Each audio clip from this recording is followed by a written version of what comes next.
Yes, it's all just back there.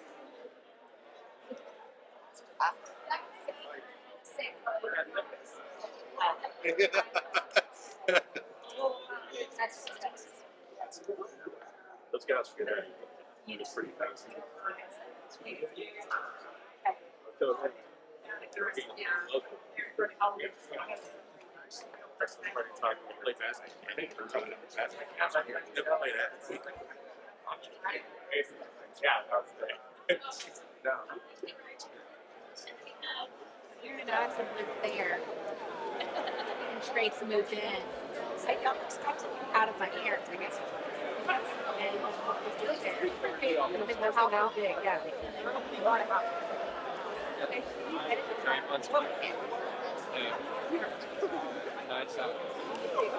Not a problem. Oh, why are you calling them? Not interested in stuff. Or go to ball. Big and little. I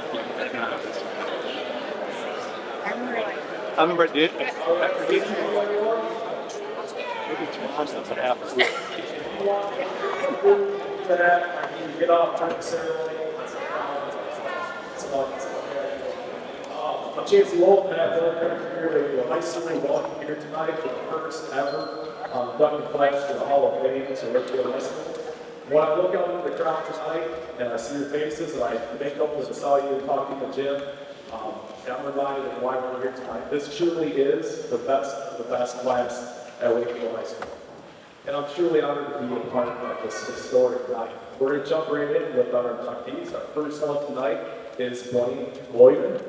And speaking on his behalf is his father, Scott, and Coach Ken Stewart. Come on, Scott.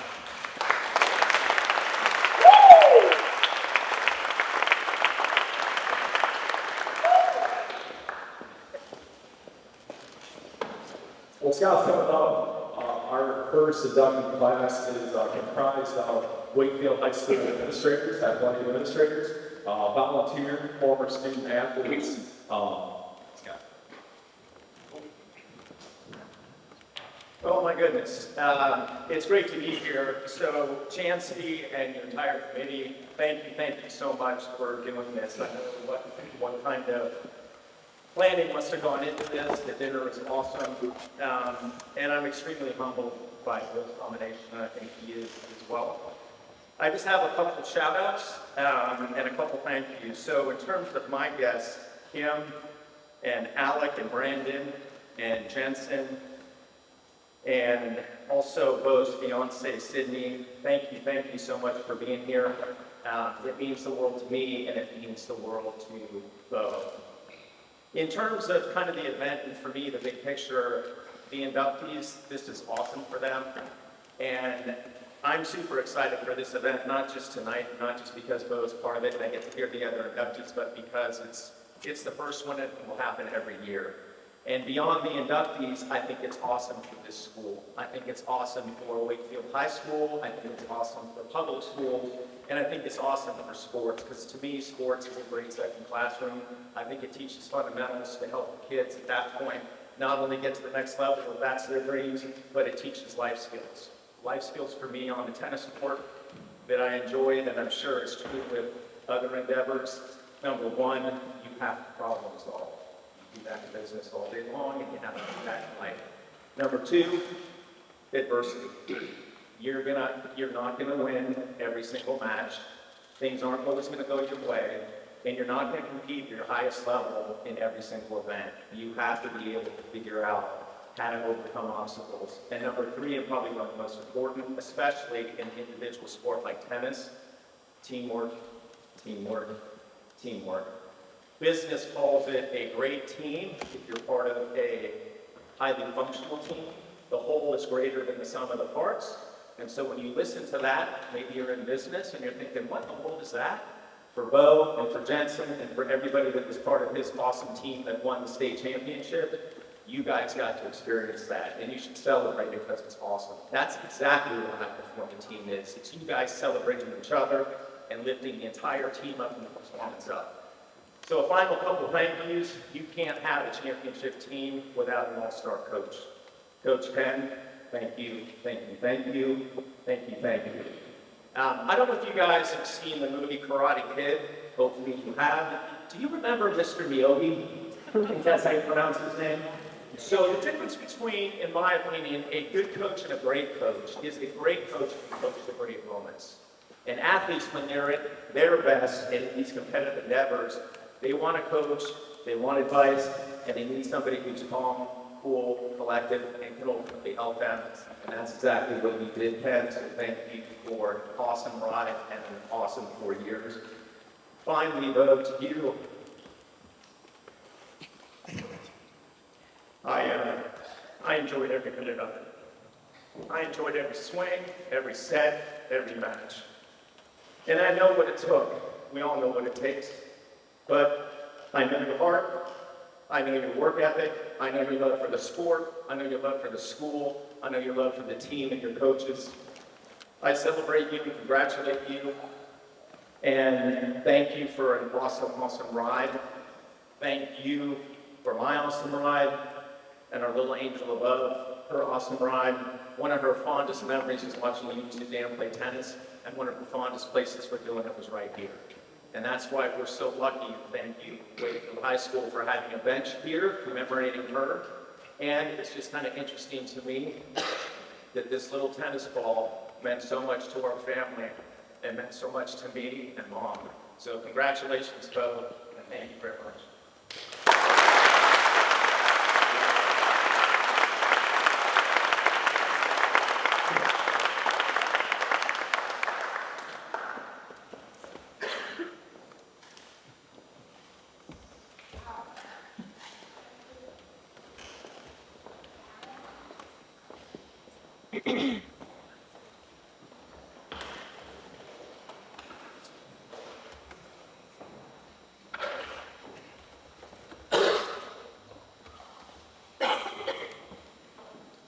Thanks, Scott, for those kind words. Kind of choking me up a little girl. Anyways, I'm here filling the pieces there for Bo's career here at Wakefield. My style's a little bit more off the cuff, and I don't usually write too much down. But there's so much to say, so little time. Maybe you could use a teleprompter. You got to do that. Anyway, so tennis is that uniquest of sports. No time limit. You're out there by yourself. It's the closest thing to the gladiator spirit the sport has to offer. You need skill. You need will. You've got to endure the elements and you have to be physically tough and psychologically tougher. You need to endure that ebb and flow. You must defend. You must transition.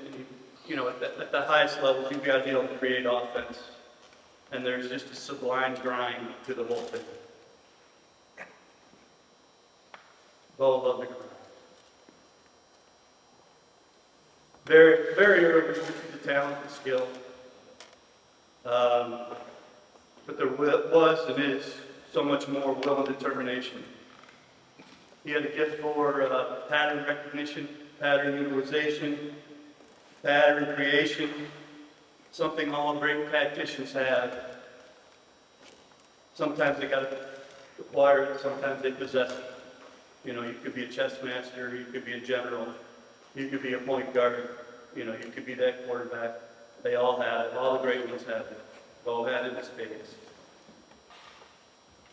He had those other things too. He had the hunger, he had the grit, he had the perseverance.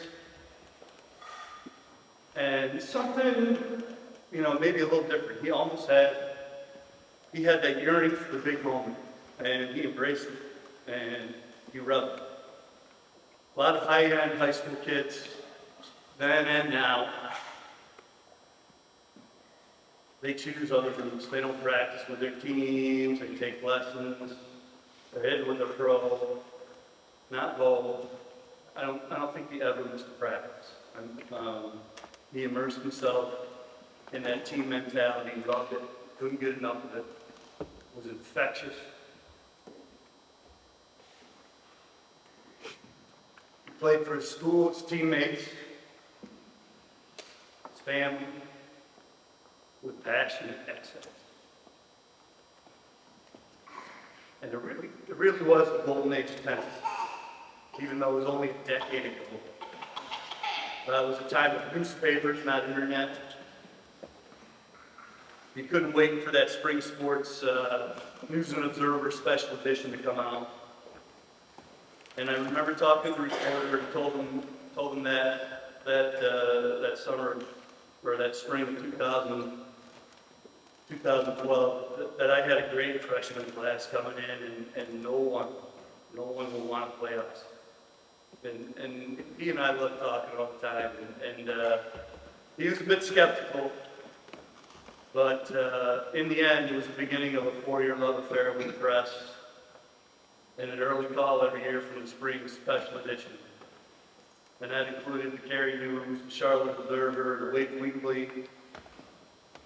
Charlotte Observer said that 2014 team probably was the greatest in NC history.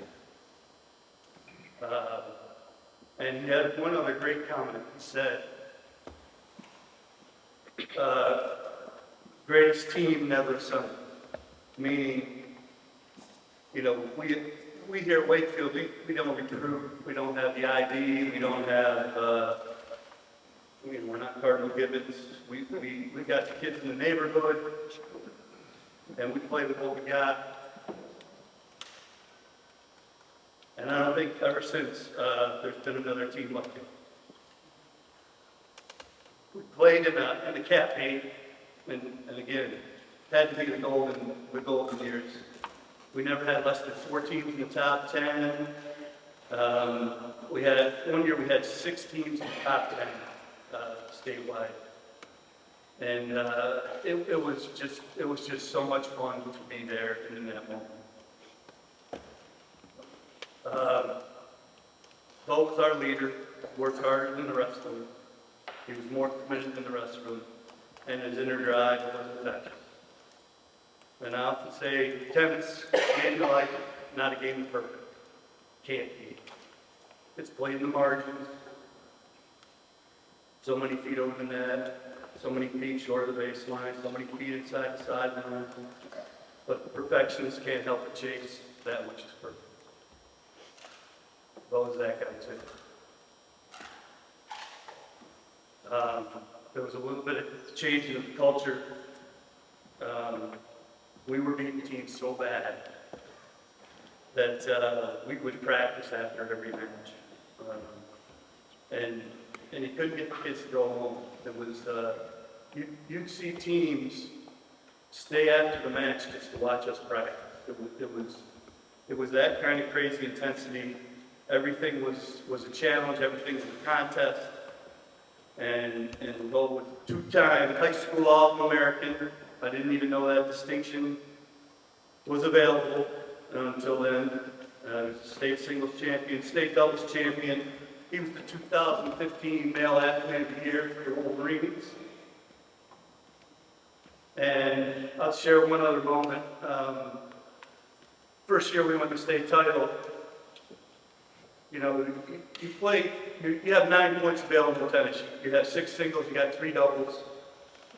And we pretty much knew we were going to win. We weren't cocky, but we were confident. And it came down to who was going to be the guy to win the 5th point. Because when you play in the States, you go to the first one to 5, and everybody's gone. And Jensen's out there, Blake's out there, Bo's out there, and we're wondering who's going to finish, who's going to get that 5th point. Well, Bo was the last one on the court. He saw we got the 5th point, dropped his racket. I think he was only 2 points away from victory. Didn't bother finishing the match. Running around like Jimmy V, looking for somebody to hug. It was really fun. It was fun. His singles record.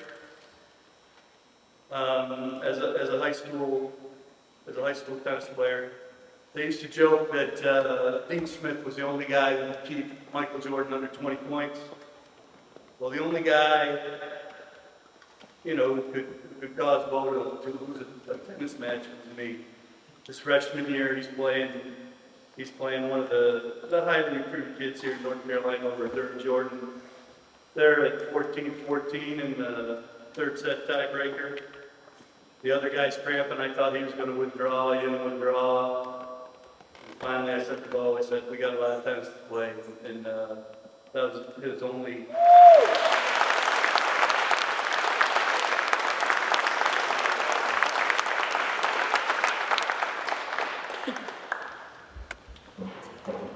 I'd first like to start off with thanking Wakefield High School, Wakefield Athletics, Mr. Wolf, and everybody behind the scenes that made tonight possible. It truly is remarkable and such an honor.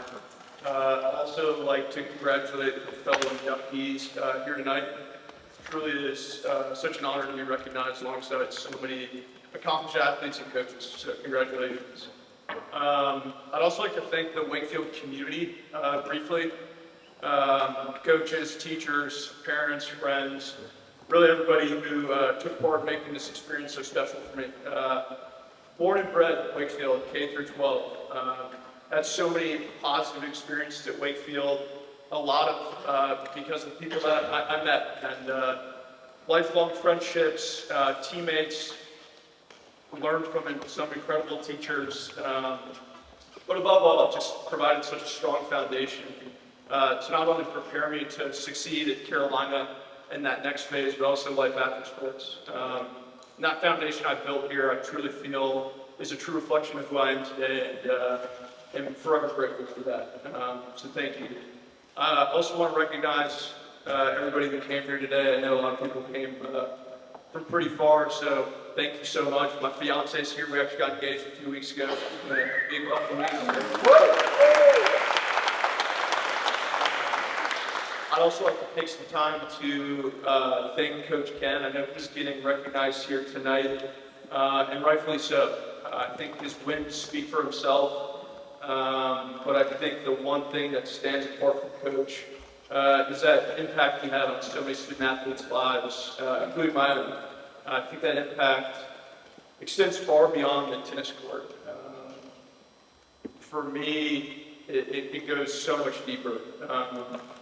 On the court, we spend a lot of time on the mental side of the game and controlling the things that we can control. There's the mental battle of sort of mastering the thing going on between two ears. So we spent a lot of time with that. Coach was one to drop a lot of wisdom, things that I think a lot of people carry with them, and I certainly do today.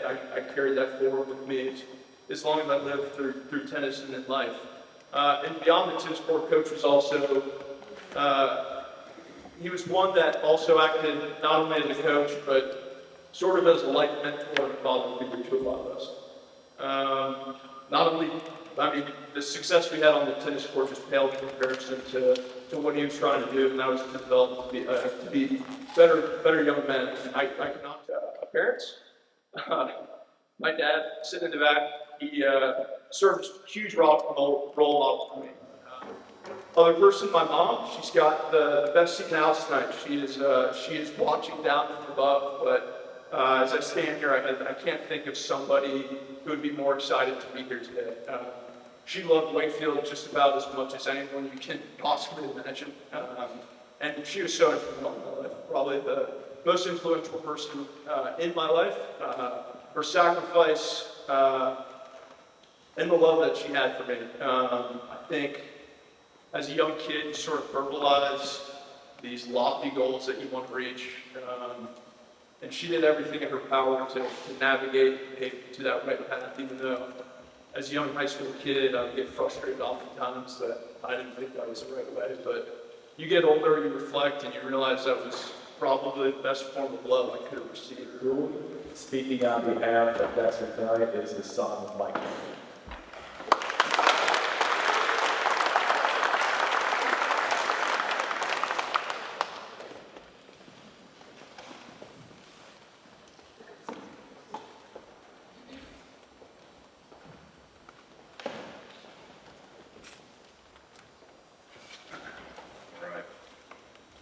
So I've really soaked this moment in because this is the closest that I will get to this Hall of Fame. I think Dad would have started by congratulating all the inductees going in with him. And it really is a travesty that he's not here because he was such an eloquent speaker. He spoke measured, slowly, he had a nice, deep, soft voice. And when he wanted to deliver that message that he was trying to get across, it felt like those words hit you in the chest. The irony is that Dad would have spent the whole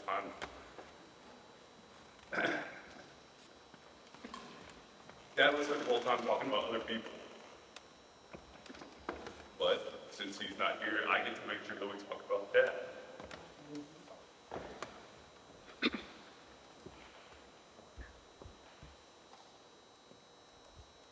My mom sent me an email before this and said, you have to keep it together this time.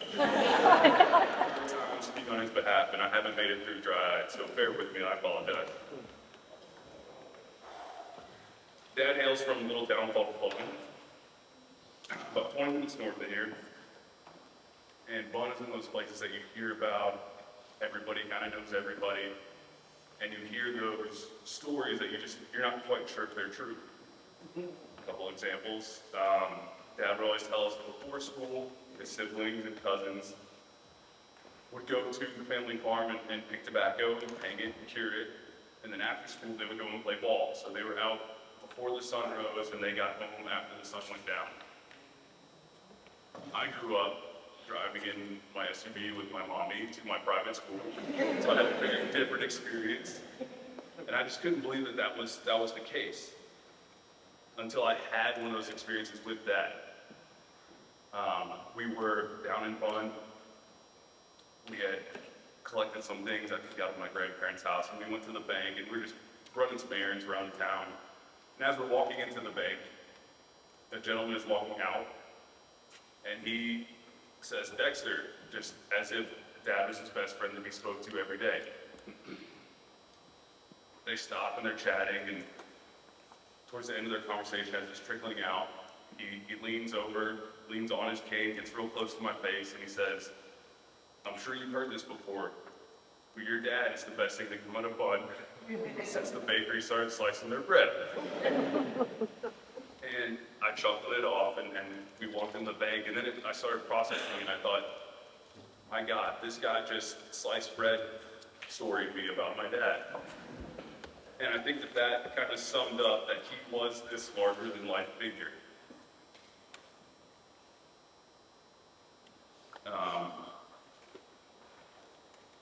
My first memory of Wakefield being a part of our life, was when Dad was going through his final interview. We lived in a house in During Trails, and he was walking out the side door this Saturday morning. He was in a suit and tie. And he said, all right, buddy, wish me luck.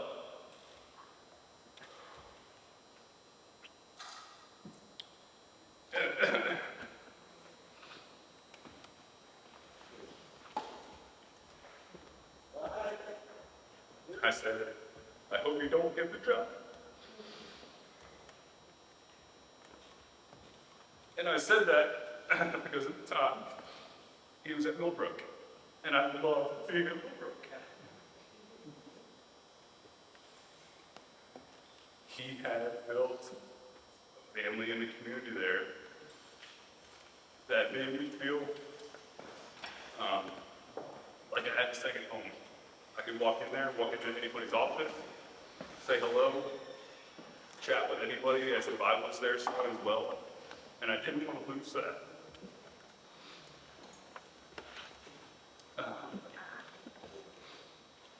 What I didn't know is that he had plans to do that tenfold when he got here.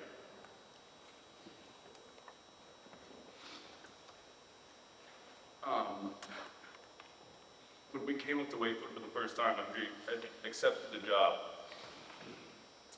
the court that you're on was not finished. Practice fields had hay, and I think half of them were seeded. The rest was construction, red with mud.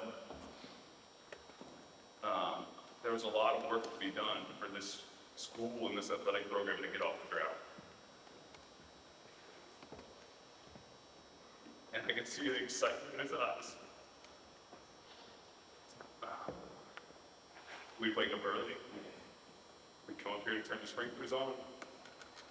We'd stop whatever we were doing midday. So we could come up here and cut the grass. And then before dinner, we'd come back to turn the sprinklers back on. It was a huge, huge commitment. And he loved every second of it. And before there were all the accolades you see and the athletes that are in this room tonight, there was nothing. And then we started having teams that decided they were going to win games that they had no business winning. We started beating teams that we had no business beating. And that was because of the foundation that he had started. And the coaches and the parents and the volunteers and the athletes that bought into that.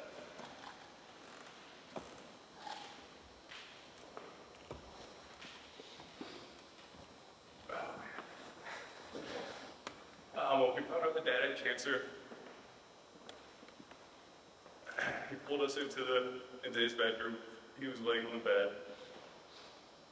Him and my mom had quite literally just gotten back from the appointment.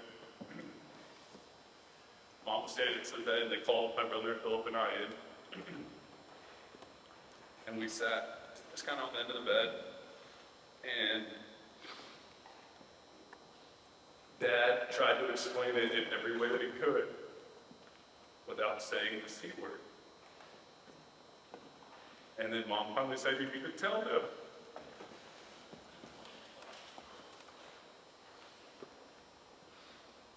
And like too many other families who go through that same moment,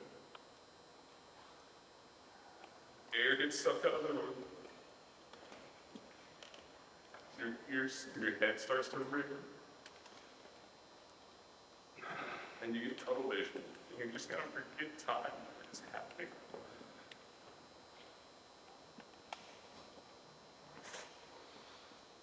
And after, I don't know how much time passed, but eventually Bill and I, about around the same time, kind of snapped back.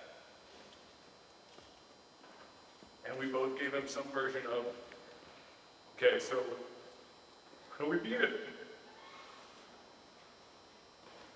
What do we do? What's the next? How do we? It wasn't an if, it was a how. And that was because of the foundation that he had built for our family as well.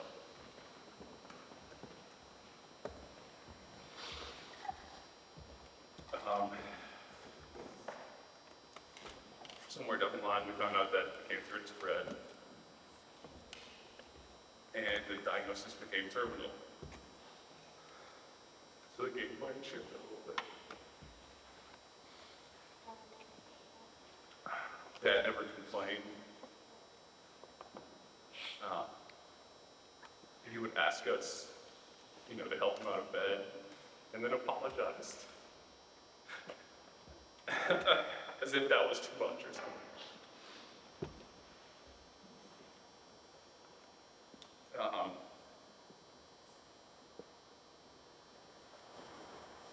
He made sure that we knew that anything that we went through, we were going to be able to get through it.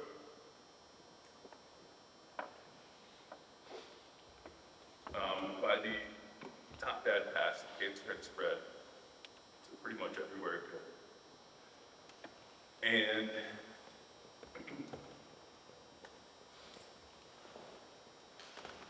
we made a plan as a family of how this was going to end. And up until the day that he passed, Dad led our family. Much like he led Wakewood High School up until the day he could not visit.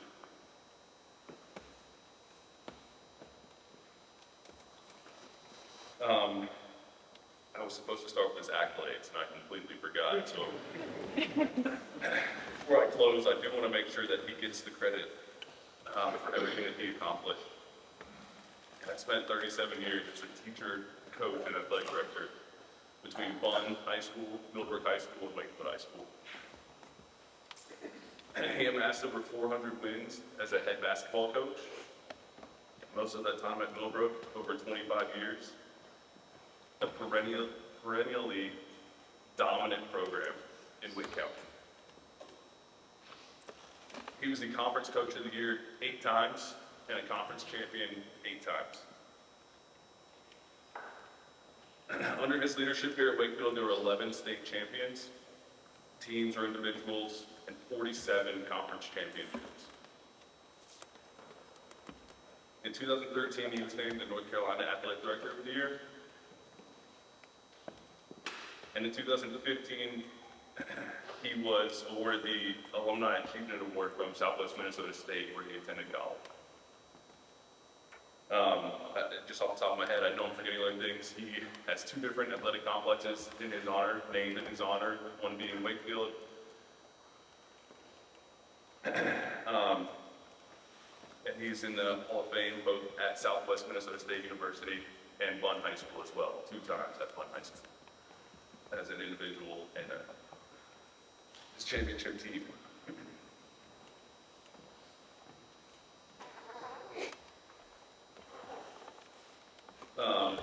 As I said at the beginning, I've done this is the 3rd time now, and every time I've closed a little bit differently, and I still don't know what do you want me to say, or what the right close is to people.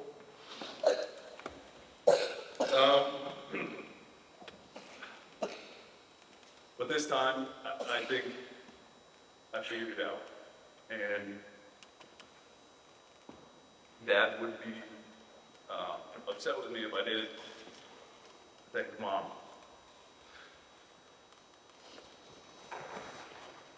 Shuttled us to and from every practice that we went to, every school event, and for the combined 6 months, I think that we both played a musical instrument. And again, never complained. Every weekend while we were there, you got us to the things that kind of made our childhood what they were. And that allowed Dad to be the presence and be the person that he was in the Wakefield community. Your body is talking to him. If you have questions, please be brave enough to have those conversations with your doctor and with your family.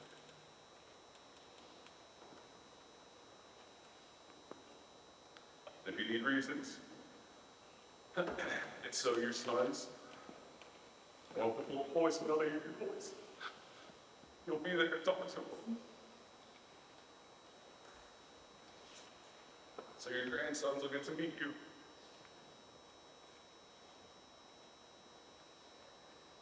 So your spouse will get to grow up with you.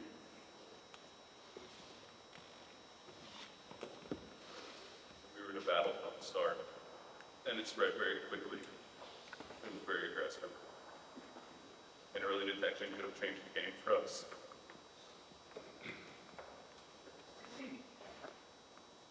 So, like I said, I will close with that. I want to thank Wakefield and everybody that got this off the ground. I know firsthand that things like this are not easy, and Dad will be super excited to see the development. So, Mike Wells and his wife Nancy.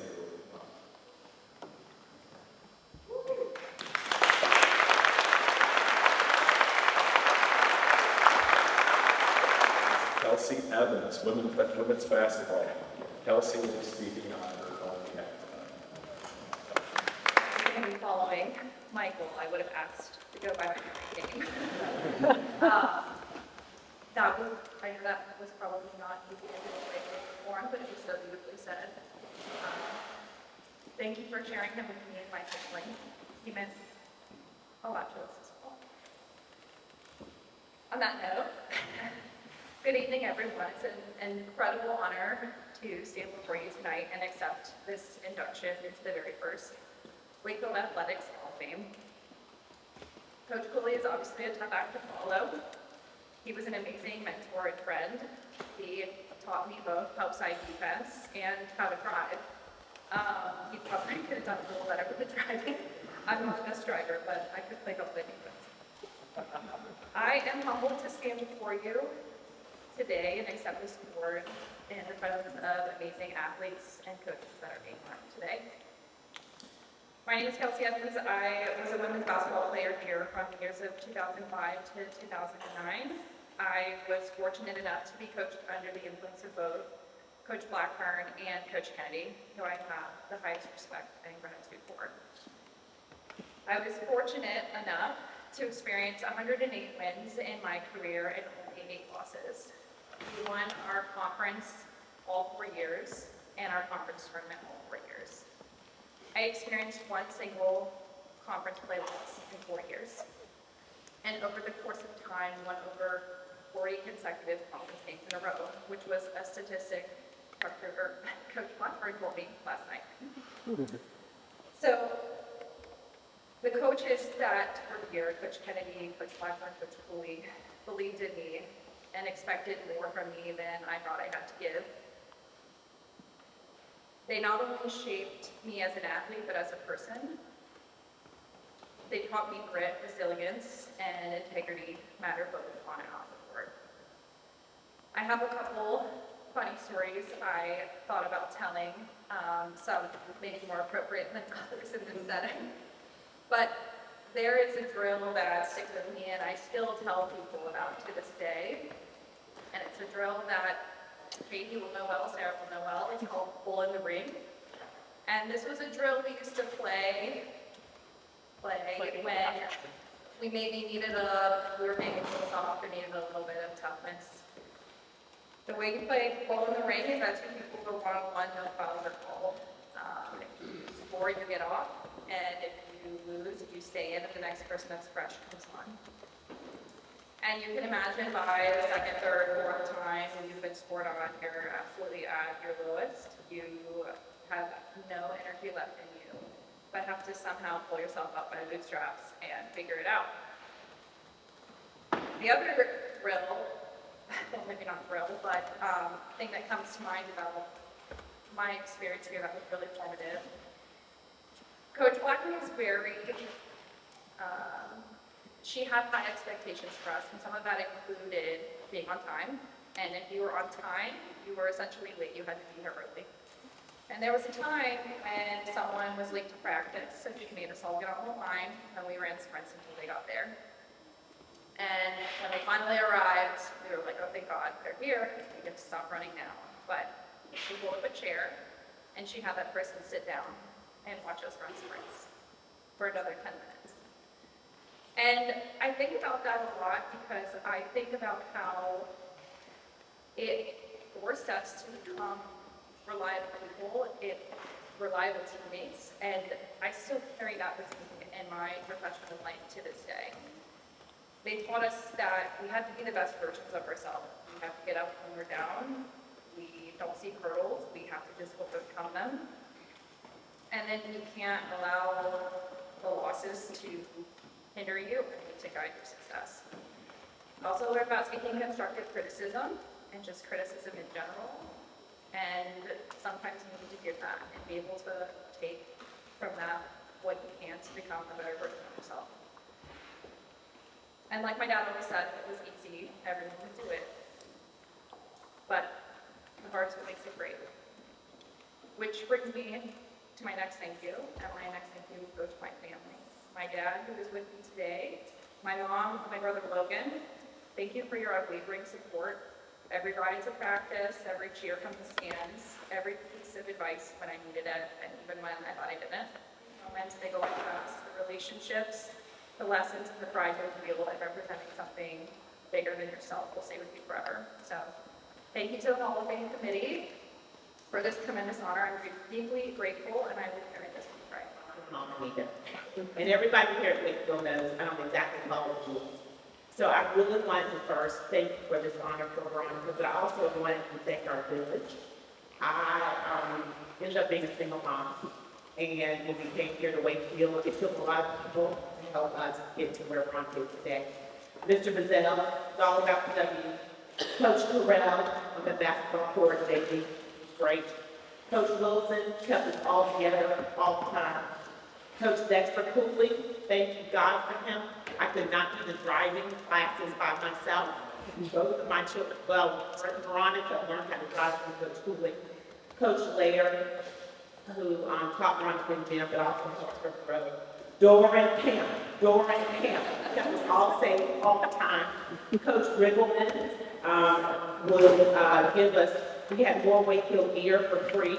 My parents would come to all the track meets and all the games, and he would always be there. Give back to Coach Cooley. He always let me in that back door for free. I was running late. Coach Stevens kept me from losing my mind. And I'd like to introduce you to Coach Bernia Wilson.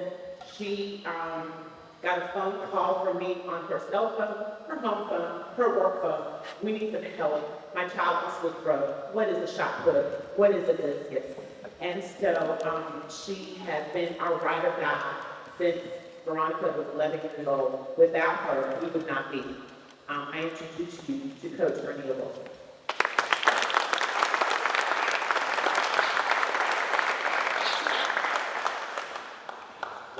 That's some of my presentation. Thank you, Anita. Just want to thank Veronica and Anita for all the years of letting me tag along pretty much. Like she said, I've been there when Veronica was like 11. I'm her club coach. My prep club was like Barley Junior Striders. One of my homeboys from high school, I'm from Jacksonville, North Carolina, so unbeknownst to me, some of my high school classmates live here too. So I get this call on my phone, and he says, I gave the lady the number. And I'm like, oh God, I didn't know this was going to turn out like that. So she calls me, like she said, she calls me my phone number, my work number, and she probably knows my parents' number too. But it was still a great experience as meeting her and her family, and her inviting me in. Veronica started throwing shot in the discus. We started in the summer. She was in middle school. So I actually used to work here as a track and field coach here at Wakefield. I also knew Coach Cooley, loved him to death. Great dude. So when Veronica was in the ninth, when she was going to the ninth grade, she went to Grant Middle. So when she was going to the ninth grade, it was either here or Heritage. So I told Anita, I said, well, I told you Wakefield, but I don't know what to tell you. So she made a decision to make sure that her child got to Wakefield. And so from there, me and Veronica talked, we talked about when she come to high school, how she was going to be a great essay student. And when she got here, we had a whole 20 feet plan. Like when we get here, you're going to do this, and then the next year we're going to build until you get 21 feet, and then 21 feet. So we had a real initial plan coming in high school. Once she got here, her accolades are too many to name all of them. But as a student athlete, she was an amazing student, as well as athlete. She came in as a freshman, and she was conference champion in the discus her first year. I think she got third in the shot or something. But then going into her sophomore and her sophomore, junior, senior seasons, she was undefeated at conference championship. She was regional champion those same sophomore, junior, and senior years. She was pretty much a goal for points every time we went to a track meet. She was 90%. If she showed up, she was 90% going to score a place in the top 8. And then she was like 70% chance of getting first place. So that's how she was when she did. What is your outlook on high school? What do you plan on going? What do you plan on doing? You know, we wanted to make sure that if there was a university or college, something that they went to go to, we went ahead and started early. So We told her to write down 5 universities. If we knew somebody that knew somebody, we worked on trying to get them represent the United States, which is awesome. So once they come back from that, we have the high school nationals and various things like that. So as a great athlete, she comes back unbothered, not big-headed, very humble, and she wins the nationals. So now, she got second at the nationals in the discus. When she go to Kansas, and she throws 171 feet in the discus. She won the shot put, and then she got second in the discus. So as going into her senior year, it was like the light bulb and everything else came on. I'm like, she's really going to get a full athletic scholarship to anywhere in the country she wants to go. Because, they kind of nickel and dime you if you're not very superb. At that particular point, she had the #1 throw in the state of North Carolina. She was ranked #1 in the whole state all time. So as a coach, you just kind of like, oh God, what am I got here? I don't want to mess it up, and I don't want to get her to win, So as a senior athlete coming up, and I knew that if she was relaxed, poised, and humble as she always is, that she'd do it either way. Just one shot. So as her senior year comes around, like I said, her numbers, her percentages went up 90%, 95%. She showed up at the discus. And then that was the season where she committed to Clemson with a full athletic scholarship. And she decided not to do summer track anymore, which was cool. And she went out with a bang and she committed to Clemson University in South Carolina, where she currently has the record in the shot, the second in the record in the discus, second in the shot, and then so she has a man here. Right, she's the athlete of the year, her senior year. Let's see this one right here.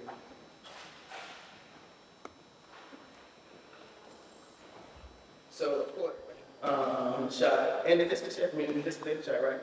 And she is first Vanderbilt athlete to win in the discus. She won the SEC conference championship, and she's also NCAA champion in the discus in 2024. What's your record? Student athlete field of the year. She was SEC first team. Of course, not to minimize the Olympics, but Veronica was a participant in the 2024 Olympics in the discus. A great student of her sport.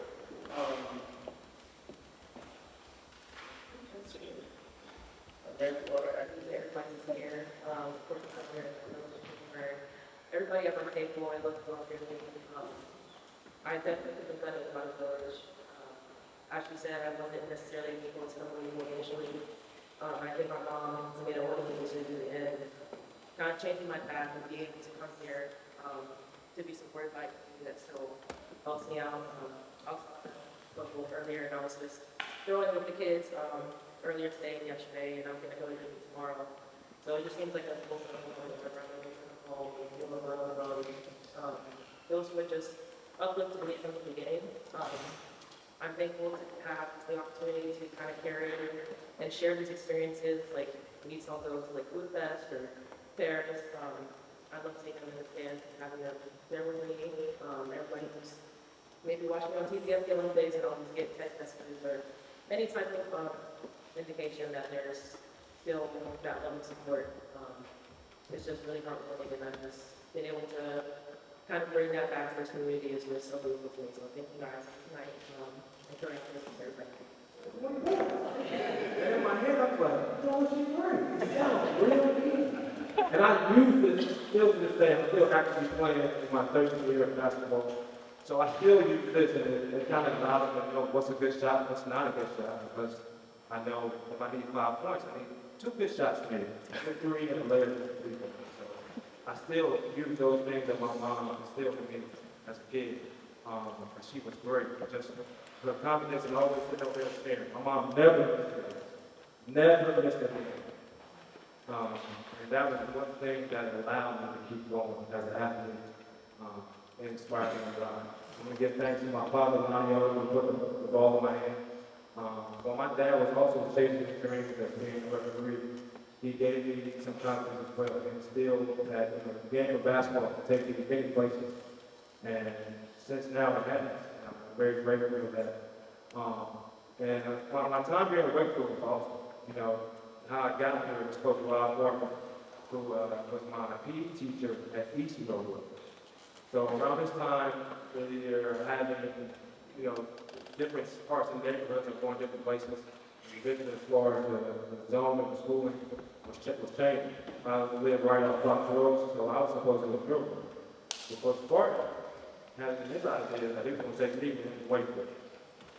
So that summer, I come to Wakefield, I'm enrolled, and I walk into Wakefield. I'm trying to Wakefield at the time, it's only been over 3 years. This is in 2004. I get here, and I see guys that look like they were on the breeze. Immediately. I didn't know what to expect. And I said, I got to play this down. And immediately I understood that this is not going to be easy or cakewalk. It's going to be a challenge. So from that point on, I just continued to work. There was nothing that I was given that was better than anything. God gave me a little bit more than some others I was saying, but I had to understand how to use it today. And that was just still hard work and just resilience. I got that from my family. The work partnership from my mom, but she was very, very particular about me doing it the right way. If I'm going to do something, you might as well give it your all. And she never let that be a part where I failed.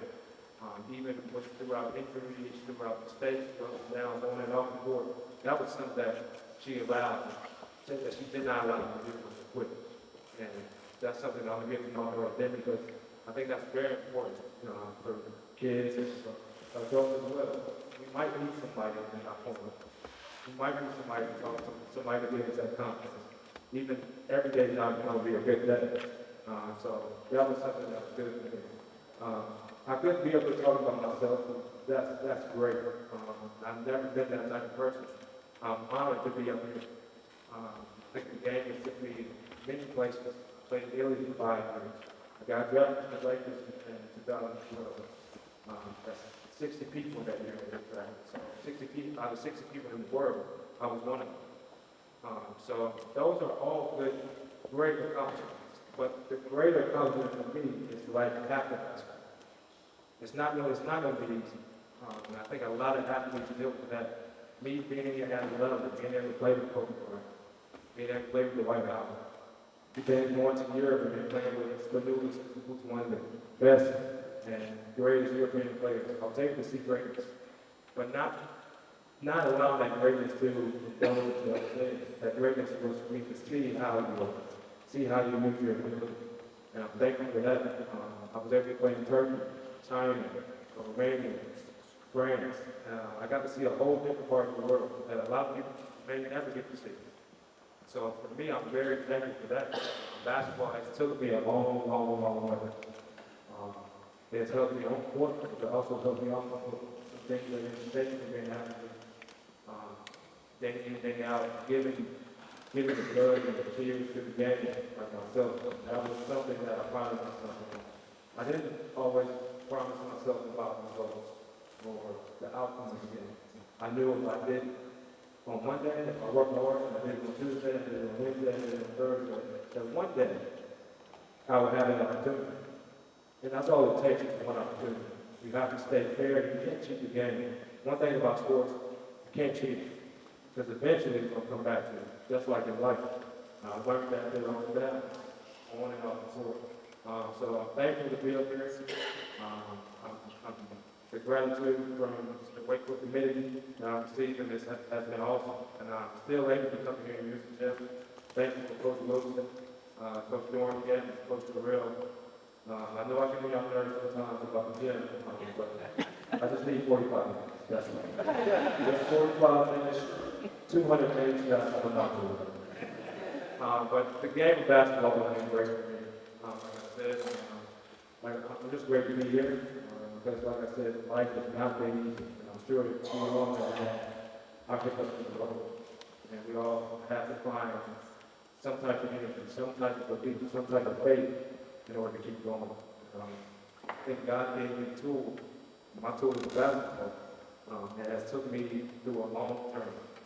And I think that tool is going to allow me to inspire some other people. And that's what my tool is for. That's just not for me. I have to use it and inspire some other people. That's why I talk about myself. It's not going to give me enough. Maybe my inspiration, maybe we talk about my work, maybe I can inspire somebody else to do better rather than going off the field. And I'm thankful for the opportunity. And I'm thankful to be here with you guys and to be here with the other inductees and to celebrate it with the family as well. So thank you guys.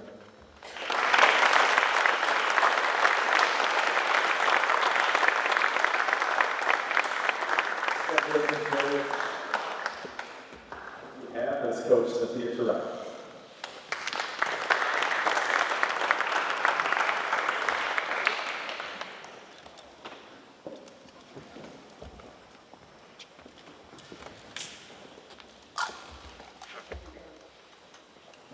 Anyway, dear family, oh, no, you better than that. It's like my class. Hello, everybody.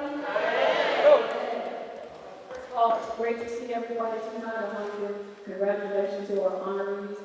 And it's just interesting to see how God come in the last 10 or 20 years. And I love them really good.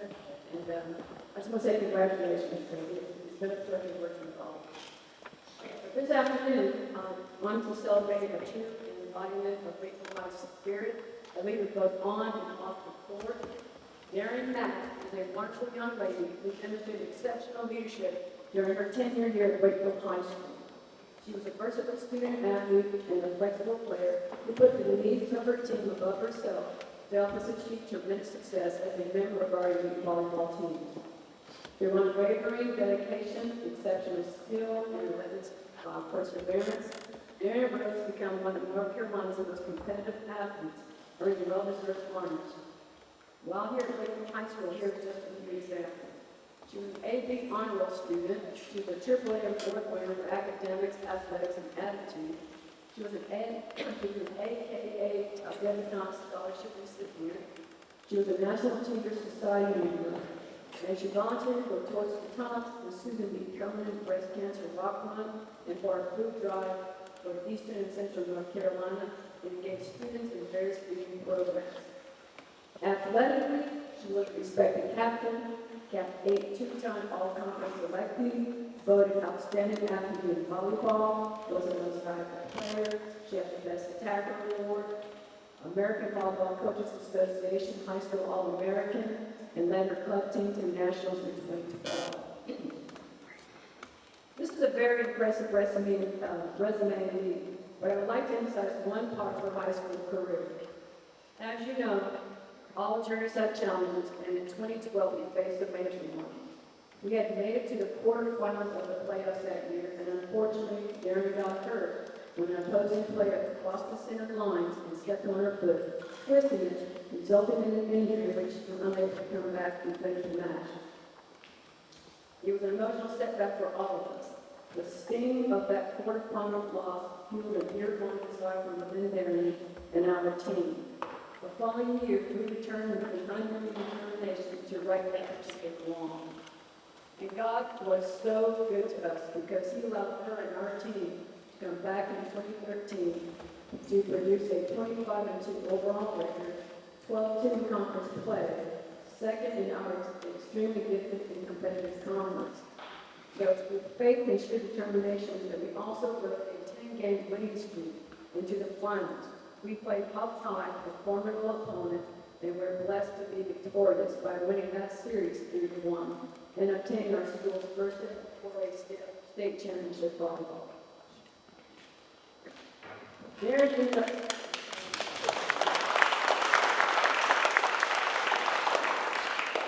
Darren ended up not being only a state champion, but was also blessed to be declared the most valuable player of that tournament. That 2013 magical year, Darren and her team finished their high school careers with their record of 92 wins and 12 losses, 55 and 5 in Cap 8 conference play, 2 Cap 8 titles, and we always went deep into the playoffs. All starting seniors also ended up getting full division in athletic scholarships, and Miss Mack ended up choosing to go to the University of Kentucky. Then in 2014, Darren became a second nominee for the North Carolina Gary Player of the Year. Katie Slade was the first nominee. She was runner-up during her tenure in the league. But Darren's dedication and hard work allowed her to become our first volleyball player to achieve that distinction, as she did win that prestigious award. And for those who don't know what the Gary Player of the Year is, it's the nation's most outstanding high school student athlete for accomplishments in athletic excellence, academic achievement, and exemplary character. So when Mary attended the University of Kentucky, she continued her impressive trajectory, earning her various recognition multiple times for her community service and academic achievements, such as being a four-time tournament participant and a key member of the 2017 Southeastern Conference Championship team. She was two-time SEC Conference Community Service Team member, four-time Southeastern Conference All-Academic Team, and she was awarded the Frank H. M. Society Character Award. This award honors individuals who show extraordinary commitment to academic excellence, athletic participation, personal development, career preparation, and a role model. And she won four times the Arthur Ashe Award for excellence in the classroom and athletics. Sport-wise, as a Wildcat, she ended her career with a record of 100 wins and 28 losses. She ranks 10th in the single-season record with 363 kills as a sophomore, and is ranked 8th overall, all-time career kills of 802. After a successful run at the University of Kentucky, she later went to work as an intern for the American Volleyball Coaches Association, and she even found time to play overseas for a finishing. One major highlight was when she was playing in Denmark in the Central European Volleyball Championship Series. And again, Darren became the MVP of that match. You go, girl. Darren's passion for volleyball and leadership also extends beyond her playing days. She undertook other avenues of employment throughout the years as well, displaying her expertise in various jobs and impacting the next generation of athletes, such as being a director of volleyball for Carolina Premier Volleyball Club and North Carolina State Assistant Volleyball Coach as co-director of Wolfpack Summer Camp. In 2020, she decided to venture out in a new career and became an assistant coach at the University of Southern Mississippi for a few years, where she also earned an undergraduate degree in information communication technology. After those opportunities, she went cross-country again to become the Up to Us sports program manager in the Dallas-Fort Worth area. Up to Us is a national nonprofit that identifies, trains, and supports coaches to transform the lives of youth programs and communities. Now, at this moment in time, she is medically oriented and is currently a Cardinal Health Pharmacy Solution Consultant. That job entails her to evaluate and consult on customer needs, inventory management, pharmacy e-commerce in the North, Central, and East Texas territories. So as you have heard, Ms. Darren Mack's journey from a dedicated student athlete at Wakefield High School to a decorated collegiate player, an international competitor, and now successful professional, is a testament once again to her character, her work philosophies, and the foundation she built right here from her time here starting at Wakefield High School, as well as having the support of her family and friends throughout her entire career. So it is these attributes, along with being kind and considerate to others, to volunteer one's time and to be genuinely loved and highly thought of, that Ms. Mack is worthy of this prestigious honor. And I believe that this will be her lasting legacy for others to emulate and follow for years to come.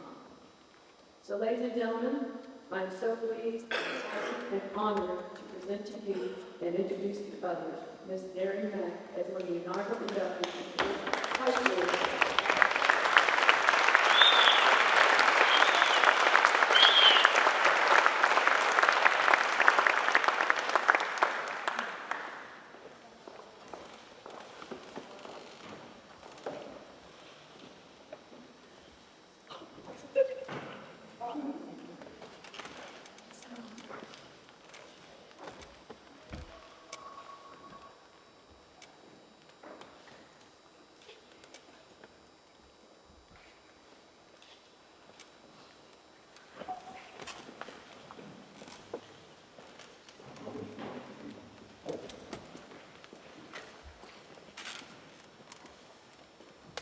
Thanks, Coach. That was beautiful.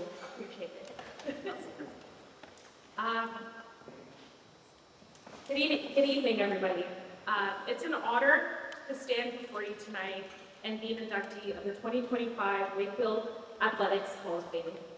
I'm truly humbled, honored, and blessed to be a part of this year's class alongside such incredible inductees.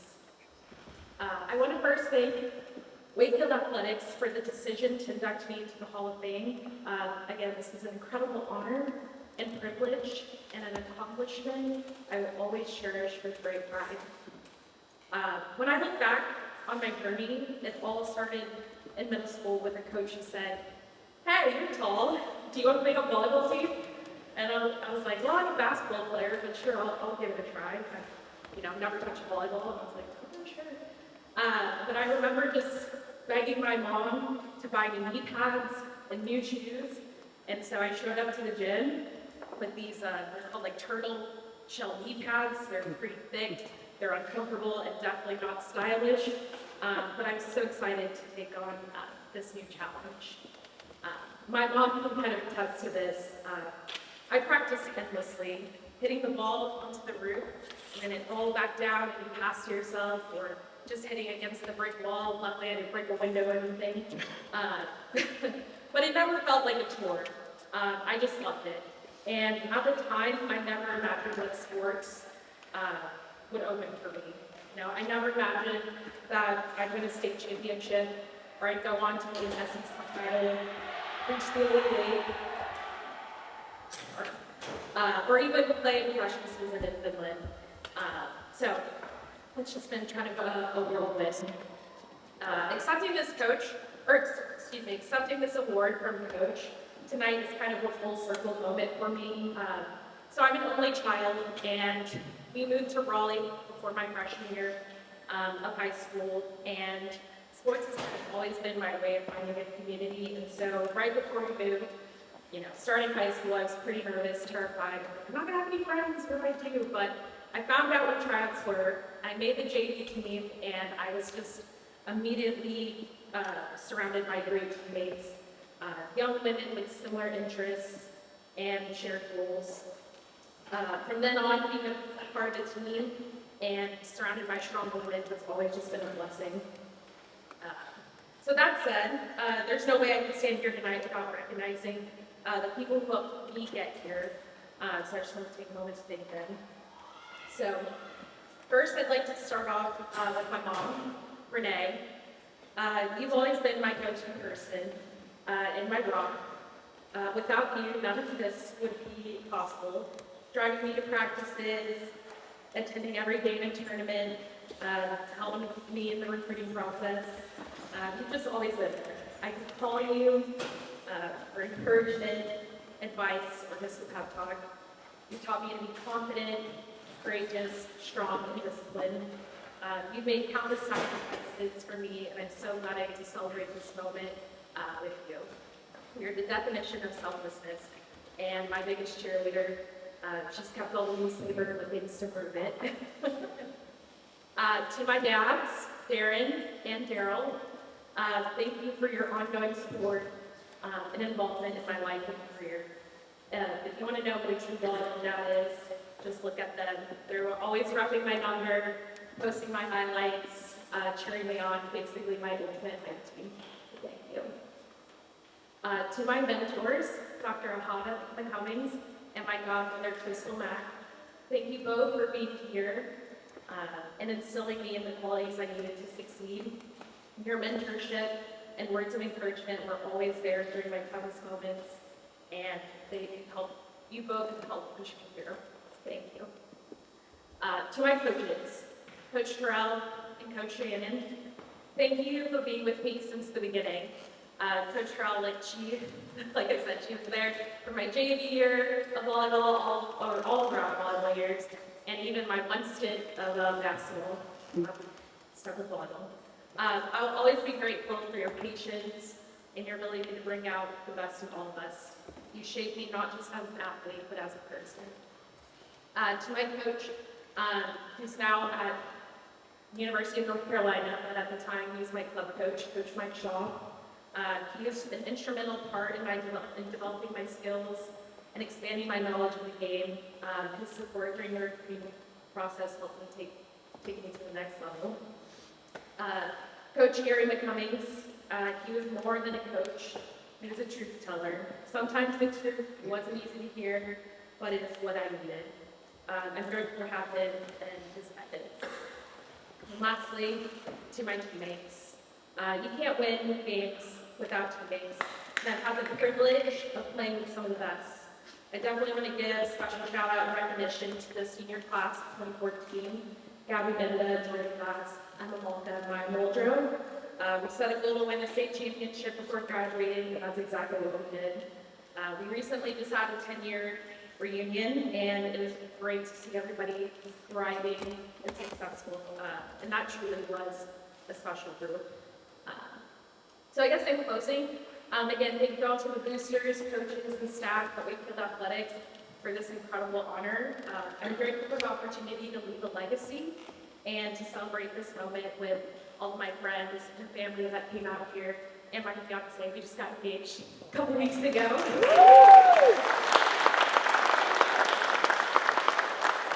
But again, thank you so much again for this incredible honor. I really appreciate it. Thank you.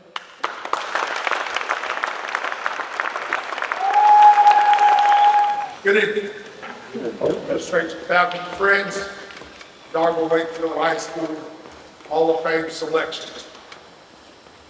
Truly, I understand before you this evening, introduce one of the greatest high school quarterbacks in North Carolina history. I'm also privileged to witness the induction of so many familiar faces to the Wakefield Hall of Fame. I was fortunate enough to be on Coach Cooley's hip as assistant coach in basketball. We had some great times and crazy times, but we enjoyed it, and it was an honor. Known DJO, God knows, I was on his life. The job that Vern did with Veronica made me like a great track coach. I just walked out like, you know, something going to win. So, and again, I'm no Kelsey, no Baldwin Hills here. You know, no Katie, you know, everyone that's, no Ken as a fellow coach. And congratulations to all of them. It's definitely deserved.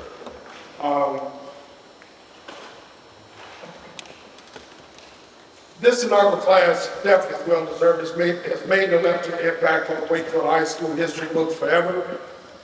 I've had the honor and privilege to present to you a player that I coached in middle and high school.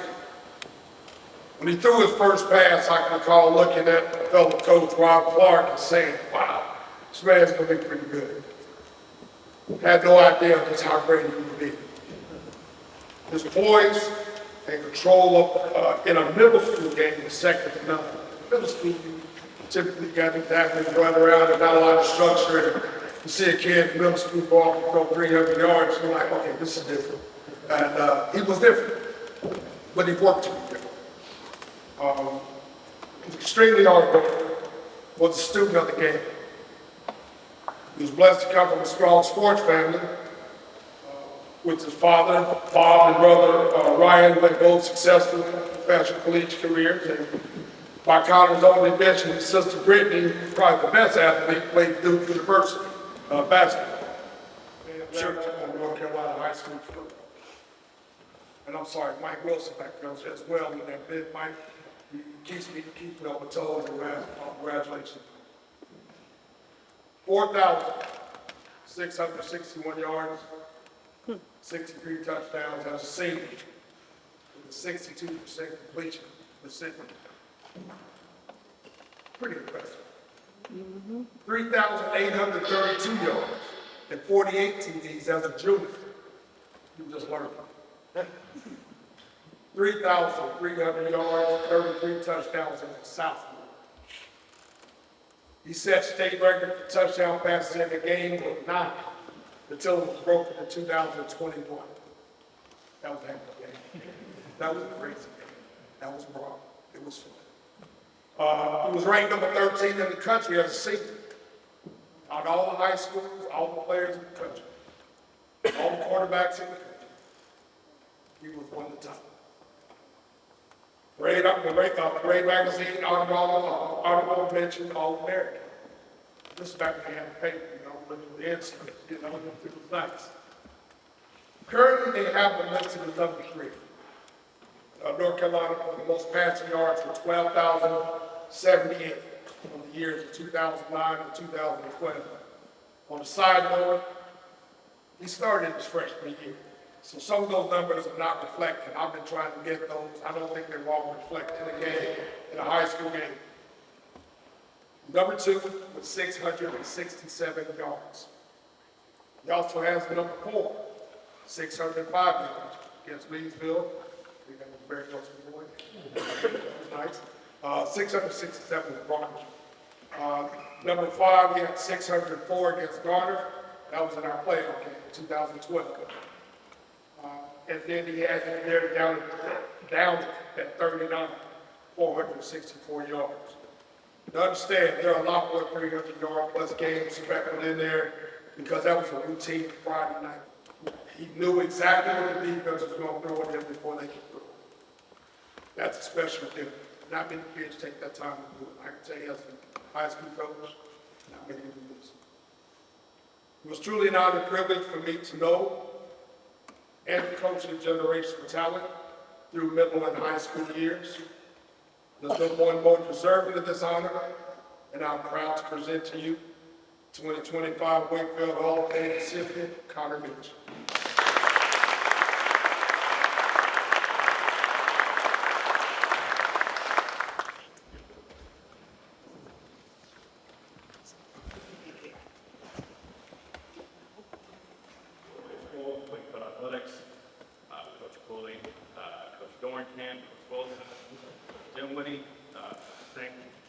I don't think I would be here with my parents, my dad and my mom, family, the biggest critic, but also the biggest support you can ask for.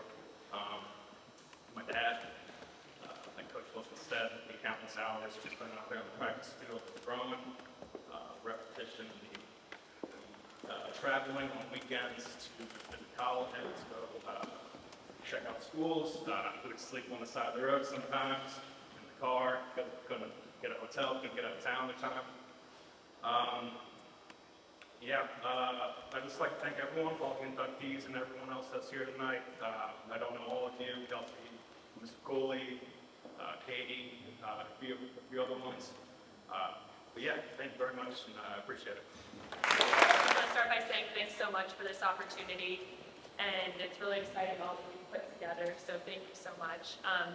When I think back to my time at Wakefield, I remember standing in the back hallway with other athletes and coaches and just getting to hang out and really have such an amazing community. So it's fun to come back and see everybody. And I just want to take some time to thank different coaches and impactful people for me. Starting with Coach Cooley, he created such a great supportive community here. And he brought the best coaches, but also he made us feel as athletes that we were cared for, not only as athletes, but as people. And he was always going above and beyond for us. I think it was my sophomore year, he must have saw my dad in a basketball game, and he knew I hadn't gotten my license yet, because I was playing sports all the time. And so he said, hey, tell Katie if she wants to do driver's ed, we can do it over Christmas break. And it sounds like a lot of people did driver's ed with him. But there we went the day after Christmas. He had me white knuckling it down Wake Forest Road, the narrow lanes. Didn't love that part. But I think he only had to break with me one time, so I was proud of myself for that. But thank you to him for just going above and beyond, and thank you to his family for sacrificing time with him so he could pour into us. And I hope you know he left such a great legacy with your family, but with all of us and here at the school too. Next, I'd like to thank Coach Dorenkamp, and he was always such a great supporter of all the teams here, but really helped me with rehabbing when I had sprained ankles or when my knees hurt, and you always made it fun. We had a good time in class and in the athletic training room, and I always remember I would come out of the basketball games and sit down on the bench and he's yelling at the trainers, water down, water down, water down, to take care of us. So thank you, Coach Dorenkamp, for all the time you sacrificed with your family too to be here for us. And then, of course, from volleyball, I'd like to thank Coach Terrell. Coming into such a big school, your freshman year can be really intimidating because you don't know anybody. And it was nice volleyball practice. Started before school began, and we had matches, and it was amazing to have the opportunity to play for Coach Terrell in this program because I felt like I already had friends before school started, and getting to be a part of a group and feel like you fit in just went such a long way. And as time went on, volleyball became my main sport, and as I'm sure a lot of people can relate, you're playing year-round, and I personally started to get a little burnt out, and so high school was always fun for me. Coach Terrell would do fun Fridays, and we'd play music and get to do our favorite competition drills, and that just really helped me keep my love for the game when everything else kind of became stressful. It was really fun here, and it's thanks to Coach Terrell for creating that environment, so thank you for that opportunity. And then I also played basketball for 2 years, and so I'd like to thank Coach Blackburn and Coach Kennedy. And they were really my first foray into learning mental toughness, both physical and mental toughness. And even though I'm like 3 times Coach Blackburn's size, I was terrified of her. And whatever she said went. We were, she had us in line. And I remember especially the matches at the beginning of the season, or games, I'm thinking volleyball. We were always so glad it was a game day because games were easier than practice. And when I think back to, I have so many funny stories of Coach Blackburn, but one of my favorite is, and I wish she was here, but we were at practice and my little group of 4 or 5 had lost a drill. And so we were gonna have to do running as punishment. And so we're on the line, we went, and we're running these sprints, and I'm looking around, I'm like, I'm winning this. And we keep going, I'm like, I'm really winning this. And it becomes a surprise, but I had never won a sprint. And so back to the running, I feel like I had Rocky theme song playing in my head, and I'm like, oh my gosh, I'm gonna win this, and Coach Blackburn's really gonna praise me. Like, here it comes. And we crossed the finish line, and all of a sudden I hear the whistle blow, and Coach Blackburn shouting, you all should be ashamed of yourselves. Katie Slade just beat you in a sprint. You should be embarrassed. And I remember sitting there like breathing, and I'm like, okay, not what I expected, but it's something. And then all of a sudden I hear, and you're gonna run it again. And still I'm thinking, she's gonna tell me I don't have to, surely. I just busted my butt. And so I'm waiting for my praise, and then all of a sudden I hear the whistle blow, and everybody starts running again. I did it. I really thought she was going to tell me I didn't have to. Coach Kennedy goes, you too, Katie. So off I go, and now, of course, I'm losing. I'm gassed. And Coach Kennedy was like, Katie, don't just let him win. Give your full effort. And I'm thinking, we ain't got to worry about me winning again. White lightning isn't striking twice. But in all seriousness, they really pushed us, really past our limit, and taught us we can do more than we think we can. And I'm so grateful to them because that really carried me far in next steps in life and in my college career. So thankful for that. And then lastly, of course, I want to thank my parents. I could hardly think of a game that at least one of you, if not both, weren't at. And much like everybody else mentioned, taking us to practice and just all the support you've shown us all, shown me and my brother Ryan all over the years, both in sports and in life. We're just really grateful. So thank you for the opportunity to be inducted into this Hall of Fame. I'm very honored, and congratulations to all the other honorees.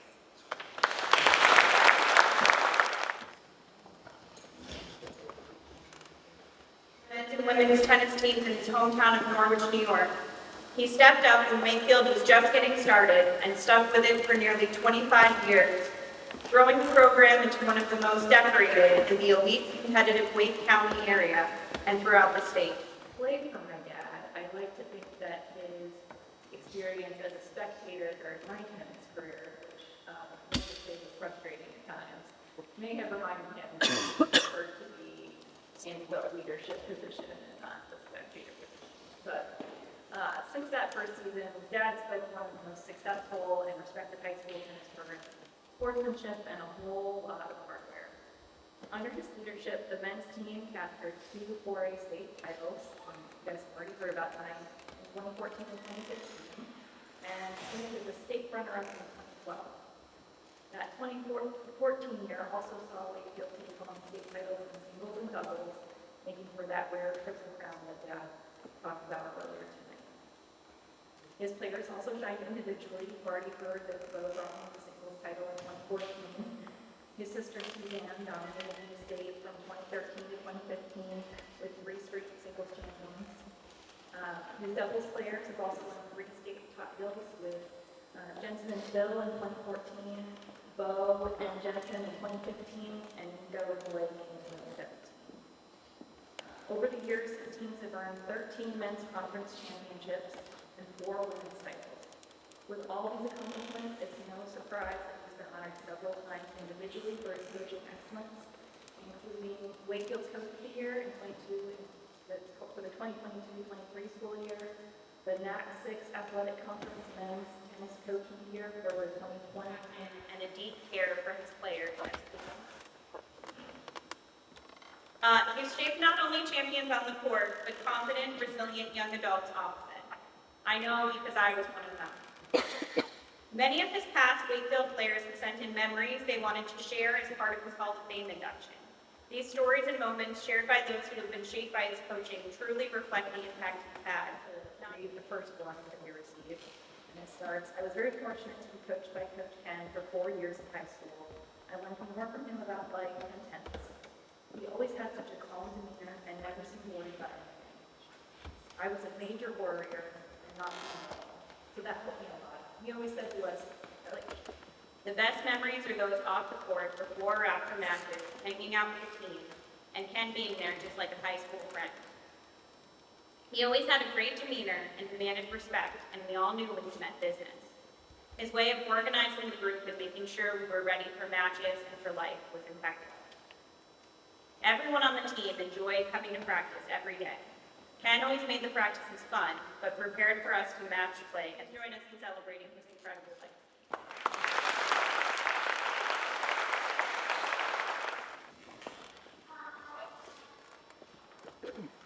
I thought, well, it must be I did stick around a bit too long. But most of all, I just thought I had great players, great students, great athletes.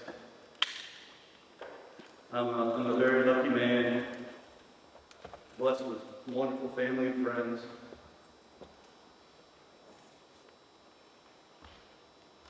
And the one person that I'd really like to thank the most is my wife, Lorraine. Is Mike Wilson. And when Mike is walking on high school since 2002. He has ran the clock for every home basketball game, and he is in charge of the changing crew for every Friday night football game. So we got a front row seat to see Connor Mitch and DJ Elbert. And Mike has volunteered over 2,000 hours to Wakefield High School athletics. And Mike, there are no words to describe my gratitude and appreciation for everything you've done for us here at Wakefield. And you continue to do once you retire.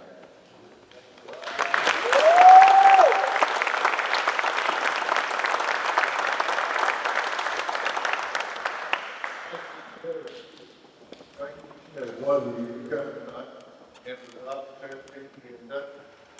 And congratulations to all of them. The chain crew is the biggest kept secret of Wakefield High School. I've had probably 2 dozen people on my team, and it's always serious business until the plate stops.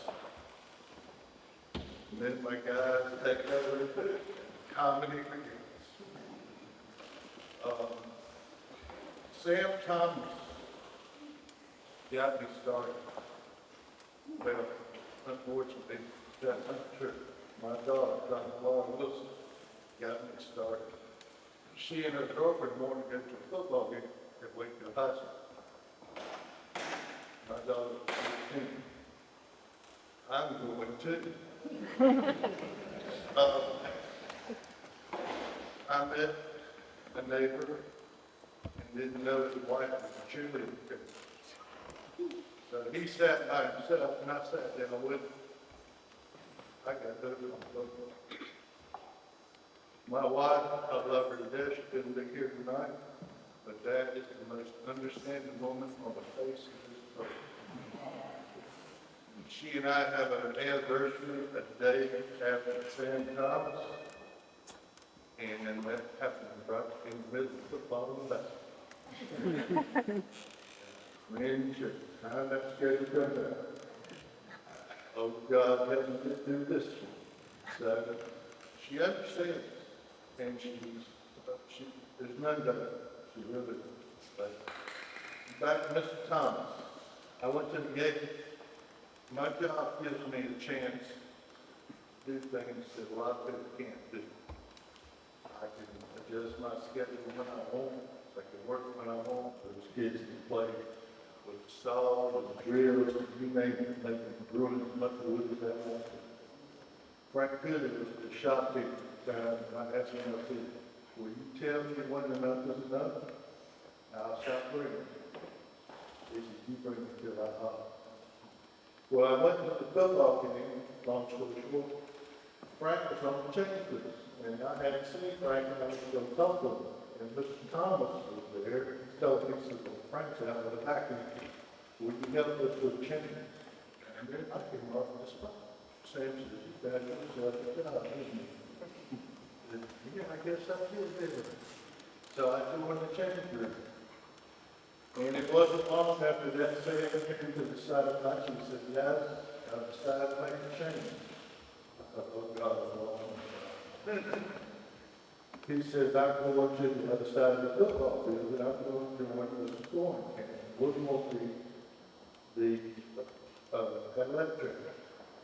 Mike is your new boss. Mike's needs like to have a boss. And I tried since that day. It was a problem. I told my guys, and they'll tell you it's a good man. I love my change to the death. I thank them profusely, but every single thing I change group. There is none better. Tony will take that thing when we're getting killed. We don't want to be killed because we hear all the evidence. The officials tell you that you've done a superb job, nothing does better. There's no other people in this world. And I've got my guys to thank for that. And Todd, he's the family friend for all this time. He helps me with my mother's tax. He helps me with my brother who's permanently disabled. He helps me with my change. He came he said, we're going to run the clock. I said, you have a lot to do, Mom. I'm going to run the clock, that's the clock. And he said, yeah. He said, it's easy. You just have to work with it. You'll get the hang of it. It won't be a problem. One night he came up and I had to do it 3 or 4 times. And, well, Sam had a come with my church. He said, what is this extra here? He said, he's got that. He said, look, he'll never see. No picture. So we got over here, we got the past goal, and I don't know that this is the varsity basketball game, and I'm in control. There's a scoreboard right here, the board right here, that tells everybody every mistake I made. I got a lead this morning. I ain't saying that for you. He just put that gut to the lab. I knew that. I had to have that more than anybody. We sit there in the office back there, we talked, and he told me, he said, you know, he said, one of these days, he said, I'm going to grad, he said, I'm going to retire. When I do, I'm going to get on change your life, because it was the funnest thing I know. I said, we'll have to spot for you, Oracle. He gave me my first weight shirt, and when I had weight on my chest, I was Superman. Didn't make any difference what school we were playing. Do not cheat. The suit is right. I don't care if you never win again, I'm here. Do the best I can. But do not cheat. That's all I say. And you know that kid, and I call him a kid because that's what he is. When I came, he was playing basketball here, and I coached him. And every time he loses, it breaks my heart, because I know how hard he's trying. They can't do me act before that was smiling me, seeing my heart. Now do a basketball game. I don't know what's happening.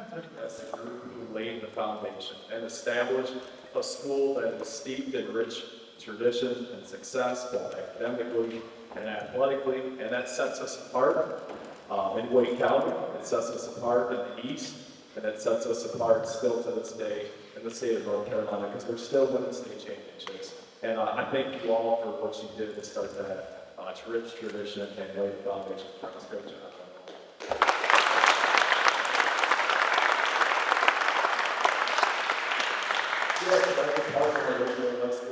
Family, hope you guys come out. We're going to put a Hall of Fame wall just outside the door by the media center that should be in by the summer. So it's a good reason for you all to come back and spend some time with us, come out to an athletic event.